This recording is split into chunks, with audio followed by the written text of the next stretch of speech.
Hello and welcome to EUD TV. I'm Sofia Isari, President of the European Union of the Deaf. In this second episode of EUD TV, we explore one of the most urgent and fast evolving topics today: artificial intelligence and sign languages. How can AI affect our rights, our communication, and does it have a positive or a negative impact on our inclusion in society? We'll be sharing a report from our AI workshop in Brussels, a studio interview with Professor Dr. Filipe Venade, who wrote an important report on this topic, and insights from key deaf experts and participants. But first, let's hand over to our board member Andy van Hoorebeke. He is the chair of the ICT and Accessibility Working Group. We will ask him to walk us through what they have been working on so far.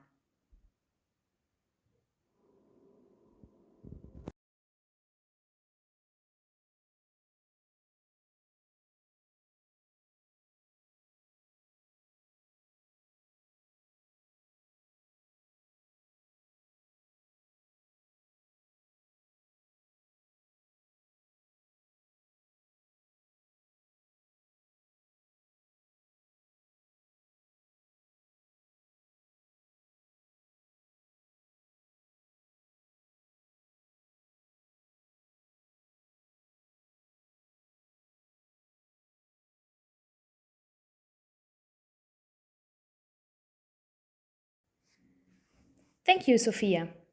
I'm here reporting from Brussels, where we just held EUD's AI and Sign Language workshop. This is a part of our new Ethical AI Sign Language Interpretation Fellowship. It is making sure deaf people lead the development of sign language technologies. We brought together, on the one hand, tech experts, on the other hand, academics, and the community to lead this fellowship on AI in the right direction.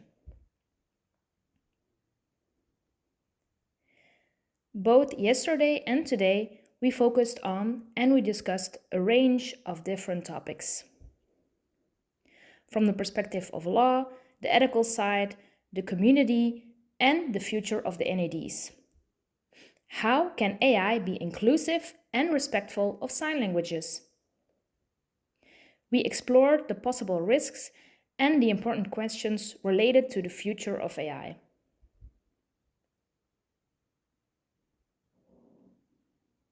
In-depth discussions about these topics, this is the first step, but of course, with many more to come. Let's take a look at the highlights.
This was an important first step, but we're just getting started.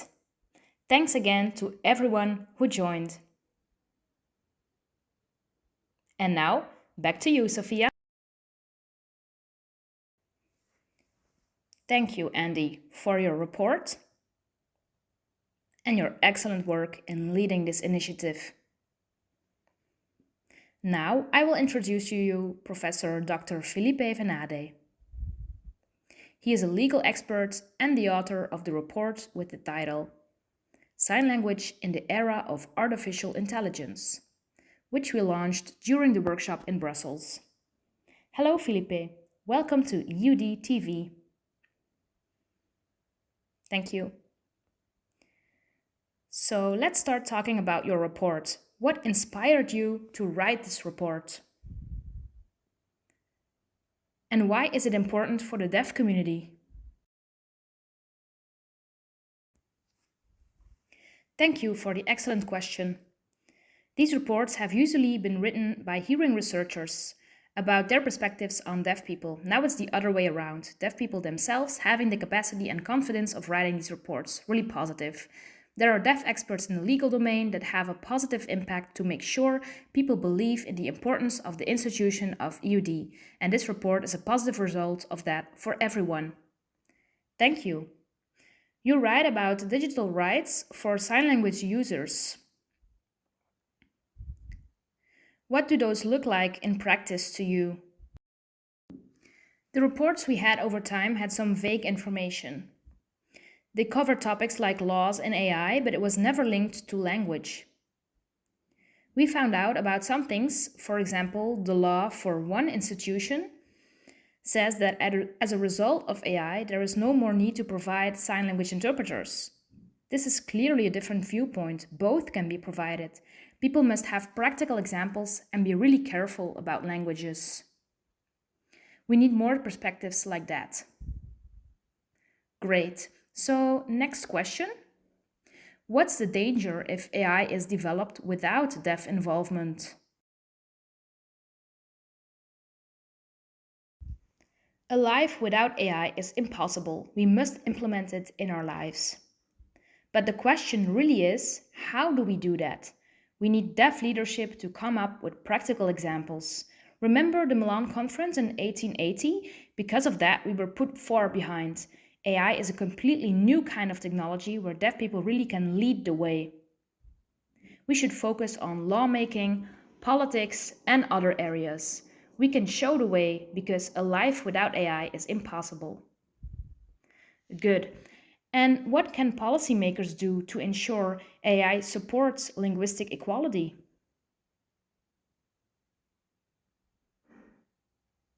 What can we say about the legal perspective? People, policymakers, and others need to change their way of thinking.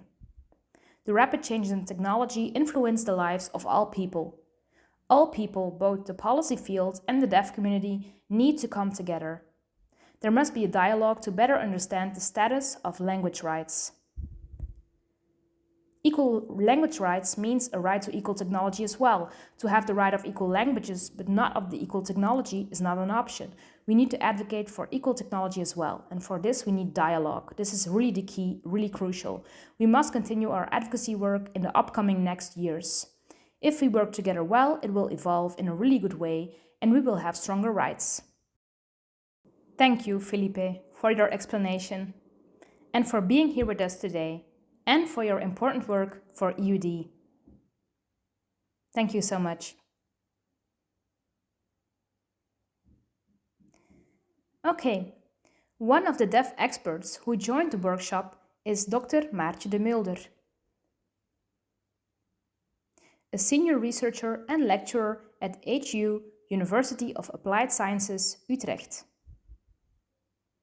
In 2021, she wrote an important article asking, "Is good enough good enough?"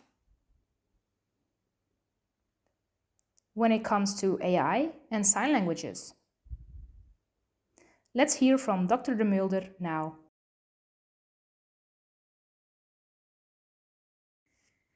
In 2021, I published an article, "Is good enough good enough?" This question remains very important to this day. Now, 4 years later, sign languages and AI have rapidly evolved. Other technologies, such as ChatGPT, have also undergone a rapid evolution. We clearly see the need for further research. And we need deaf people to lead this research. The goal is to shape our future and to ensure that AI evolves in the way we envision it to be.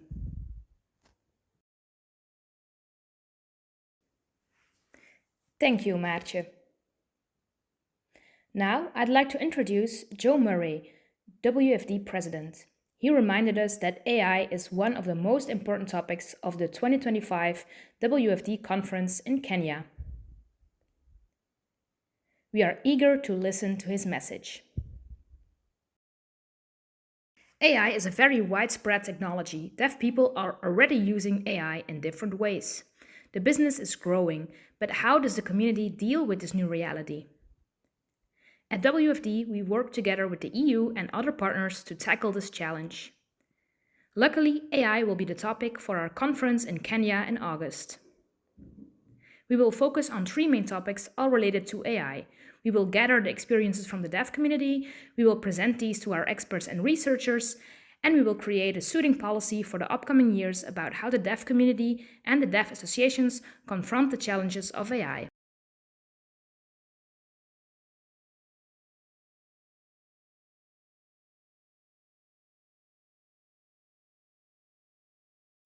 We cannot turn a blind eye to AI. It must remain the central focus of our upcoming work.